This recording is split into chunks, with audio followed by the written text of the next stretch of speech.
पहले सीएम धामी को हटाने का फैलाया झूठ, फिर चला पुलिस का डंडा तो करने लगे तौबा तौबा।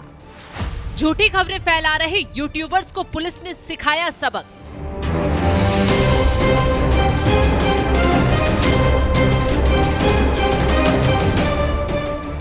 सत्ता संभालते ही उत्तराखंड के मुख्यमंत्री पुष्कर सिंह धामी हर एक सेक्टर में तेजी से एक्शन ले रहे हैं।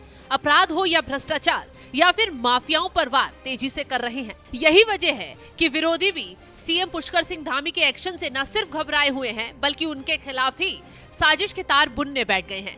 इसी बीच एक तरफ अवैध मदरसों पर ताबड़तोड़ एक्शन चल ही रहा था, लेकिन दूसरी तरफ सीएम पुष्कर सिंह धामी को हटाए जाने, किसी और को लाए जाने की अफवाहों का बाजार गर्म हो गया था। अफवाह गैंग सीएम पुष्कर सिंह धामी के नाम पर काम पर जुट गई थी। सबसे बड़ी बात तो ये है कि एजेंडा चलाने वाले कुछ यूट्यूबर्स ने तुरंत सीएम पुष्कर सिंह धामी को हटाए जाने की अफवाहों को कैच किया और बढ़ चढ़कर झूठी खबरों को अपने चैनल पर चला दिया। सिर्फ चंद व्यूज के लिए ये काम किया गया। भ्रामक खबरों के फैलते ही न सिर्फ शासन प्रशासन में हड़कंप मच गया बल्कि पुलिस प्रशासन भी हैरान हो गया। ऐसे में पुलिस ने तेजी से जांच पड़ताल की और सबसे पहले तो सीएम पुष्कर सिंह धामी को हटाए जाने की खबरों को झूठ करार दिया और उसके बाद झूठी खबरों को हवा देने वालों की तेजी से कमर तोड़ी। पड़ताल की गई तो एक के बाद एक कई फर्जी पत्रकार धरे गए जो सीएम पुष्कर सिंह धामी के खिलाफ झूठ फैलाकर अपनी दुकान चला रहे थे। सिर्फ उत्तराखंड ही नहीं बल्कि उत्तर प्रदेश से भी फर्जी खबर चलाने वाले यूट्यूबर्स को पकड़ा गया।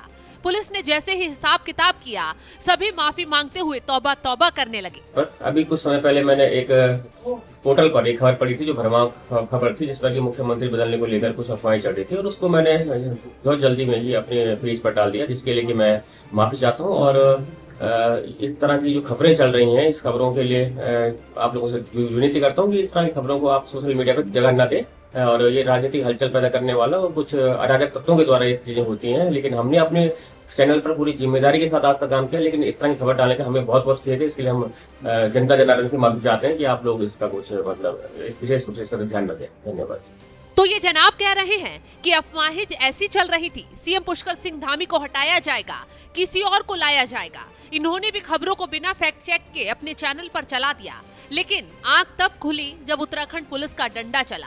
सिर्फ एक यूट्यूबर्स ने ही ये काम नहीं किया बल्कि यूपी से भी ऐसे कारनामे करने वाले यूट्यूबर्स को धर दबोचा गया। मेरे द्वारा Saharanpur group DPC news network में एक ग्रुप प्रकाशित की गई थी माननीय मुख्यमंत्री उत्तराखंड के को बदलने के लिए, जो सूत्र के अनुसार थी। उसको मुझे आधिकारिक पुष्टि प्राप्त नहीं हुई, जिसके संबंध में तभी उसको ग्रुप में से रिमूव कर दिया और उसके बाद उस खबर का खंडन करते हुए उसको खंडन को चला दिया। फिर भी उसके बाद भी अगर मेरे द्वारा खबर चलाई गई जिससे सम्मानित उत्तराखंड की जनता और माननीय मुख्यमंत्री उत्तराखंड के उनको मेरे से खबर के माध्यम से कोई ठेस पहुंची हो या कोई उसके लिए मैं उसके लिए क्षमा मांगता हूं, मैं माफी चाहता हूं उसके लिए। और आगे से मैं कोई भी खबर चलाऊंगा उसकी पुष्टि करके ही चलाऊंगा आधिकारिक तौर पर। एक और दूसरे यूट्यूबर का कहना है कि ग्रुप में धामी के खिलाफ झूठी खबर प्रकाशित की गई। इन जनाब ने न खबर के सार को जाना, न इसके पीछे की सच्चाई को। बस चंद व्यूज के लिए लोगों में अफवाह फैलाने के लिए खबरों को अपने चैनल पर चला दिया, जिसका अंजाम ये हुआ कि अब ये हाथ जोड़कर माफी मांग रहे हैं। आगे से खबर की सही पुष्टि होने के बाद उसे चलाने की बात कर रहे हैं। सिर्फ झूठी खबरें फैलाने वाले एजेंडाधारी पत्रकारों की लिस्ट यही खत्म नहीं हुई। आगे एक और ऐसे ही शख्स को पकड़ा गया जो हाथ जोड़कर थाने में माफी मांगता हुआ नजर आया। मेरे द्वारा माननीय मुख्यमंत्री के संबंध में एक भ्रामक पोस्ट डाली गई थी, जिसको मैंने अपनी तरफ से हटा दिया। भविष्य में ऐसी गलती नहीं होगी, मैं माफी मांगता हूँ।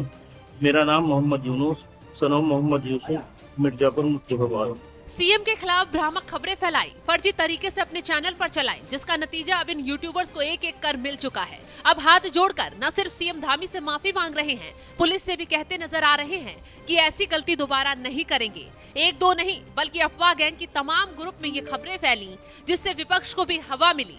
लेकिन वक्त रहते ही पुलिस ने झूठ फैलाने, अफवाह गैंग के जरिए अपनी दुकान चलाने वालों की तेजी से कमर तोड़ने का काम किया। क्योंकि जब हमने वायरल हो रही खबरों की जांच पड़ताल की तो सभी खबरें झूठी पाई गई। फिलहाल इस खबर पर आपकी राय क्या है, कमेंट कर जरूर बताएं।